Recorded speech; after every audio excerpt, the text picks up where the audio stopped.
ನಮಸ್ಕಾರ ಸ್ನೇಹಿತರೆ. ಗಂಭೀರ ಕಾಯಿಲೆಯಿಂದ ನರಳುತ್ತಿದ್ದಾರೆ ಬಾಲಿವುಡ್ನ ಸ್ಟಾರ್ ನಟಿ ರಾಖಿ ಸಾವಂತ್.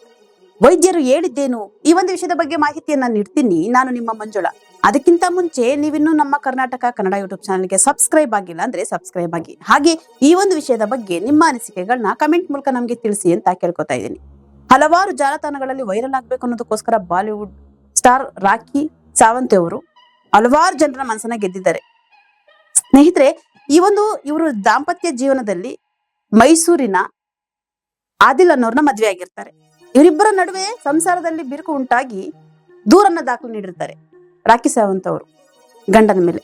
ಹೀಗಾಗಿ ಆದಿಲ್ ಅನ್ನೋರ್ನ ಪೊಲೀಸ್ ಅವರು ವಶ ಪಡ್ಕೊಂಡಿರ್ತಾರೆ. ಅವರು ಹೊರಗಡೆ ಬಂದು ಬೇಲ್ ಮುಖಾಂತರ ಹೊರಗಡೆ ಬಂದು ಈ ರಾಖಿ ಸಾವಂತ್ ಅವ್ರ ಮೇಲೆ ಮತ್ತೆ ದೂರನ್ನ ದಾಖಲು ಮಾಡ್ತಾರೆ.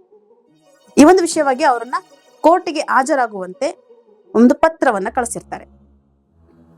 ಕೋರ್ಟ್ ಅವರು ಅವರಿಗೆ ಸಂದೇಶ ಕಳಿಸಿರ್ತಾರೆ, ನೀವು ಹಾಜರಾಗಬೇಕು ಅಂತ. ಅದೇ ಸಮಯದಲ್ಲಿ ಅನಾರೋಗ್ಯದಿಂದ ಬಳಲುತ್ತಿದ್ದಾರೆ ರಾಖಿ ಸಾವಂತ್ ಅವರು. ಹೌದು, ಅವರಿಗೆ ಗರ್ಭಕೋಶದಲ್ಲಿ 10 ಸೆಂಟಿಮೀಟರ್ ದೊಡ್ಡದಾದಂತಹ ಟ್ಯೂಮರ್ ಪತ್ತೆಯಾಗಿದೆ.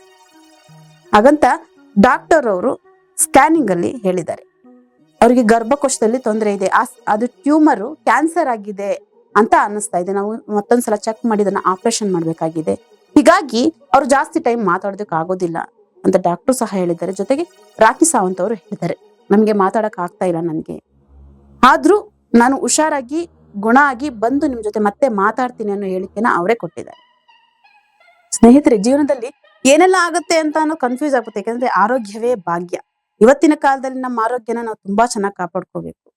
ಹಾಗಿದ್ರೆ ಮಾತ್ರ ನಾವು ಮುಂದೆ ಜೀವನ ಮಾಡಕ್ ಆಗೋದು. ನೋಡಿ, ಹೆಣ್ಮಕ್ಳಿಗೆ ಗರ್ಭಕೋಶ ಅನ್ನೋದು ತುಂಬಾ ಇಂಪಾರ್ಟೆಂಟ್ ಆಗುತ್ತೆ. ಯಾಕಂದ್ರೆ ತಿಂಗಳಾಗುವಂತಹ ಪೀರಿಯಡ್ಸ್ ಆಗಿರ್ಬೋದು, ಮತ್ತೆ ಈಗ ಏನಾದ್ರು ನಮ್ಗೆ ಗೊತ್ತಾಗುತ್ತೆ, ಸಮಟೈಮ್ಸ್ ನಮ್ಗೆ ಗೊತ್ತಾಗುತ್ತೆ ಹೆಂಗೆ ಪ್ರಾಬ್ಲಮ್ ಆಗ್ತಾ ಇದೆ ಅಂತ. ಅದ್ರ ಬಗ್ಗೆ ಹೆಣ್ಮಕ್ಳುಗಳು ತುಂಬಾ ಗಮನ ಹರಿಸ್ಬೇಕು.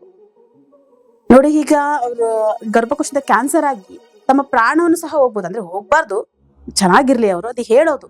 ಎಷ್ಟೋ ಜನ ಆಗಿದ್ದಾರೆ, ಗರ್ಭಕೋಶದ ಕ್ಯಾನ್ಸರ್ ಆಗಿ ಸತ್ತು ಹೋಗಿರೋರು ಇದ್ದಾರೆ. ಹಾಗೆ ಹೆಣ್ಮಕ್ಳ ಜೀವನ ತುಂಬಾ ಕಷ್ಟ. ನಾವು ತುಂಬಾ ಕೇರ್ಫುಲ್ ಇರ್ಬೇಕಾಗತ್ತೆ ಹೆಣ್ಮಕ್ಳುಗಳು. ಈ ಒಂದು ವಿಷಯದ ಬಗ್ಗೆ ನಿಮ್ಮ ಅನಿಸಿಕೆಗಳನ್ನ ಕಮೆಂಟ್ ಮೂಲಕ ನಮ್ಗೆ ತಿಳಿಸಿ ಅಂತ ಕೇಳ್ಕೊತಾ ಇದ್ದೀನಿ. ಮತ್ತಷ್ಟು ವಿಡಿಯೋಗಳನ್ನ ನಿಮ್ ಕಣ್ಮುಂದೆ ತರ್ತೀನಿ. ನಾನು ನಿಮ್ಮ ಮಂಜುಳಾ. ಅದಕ್ಕಿಂತ ಮುಂಚೆ ನೀವಿನ್ನು ನಮ್ಮ ಕರ್ನಾಟಕ ಕನ್ನಡ ಯೂಟ್ಯೂಬ್ ಚಾನಲ್ಗೆ ಸಬ್ಸ್ಕ್ರೈಬ್ ಆಗಿಲ್ಲ ಅಂದ್ರೆ ಸಬ್ಸ್ಕ್ರೈಬ್ ಆಗಿ. ನಾನಿನ್ನ ಬರ್ತೀನಿ. ನಮಸ್ಕಾರ.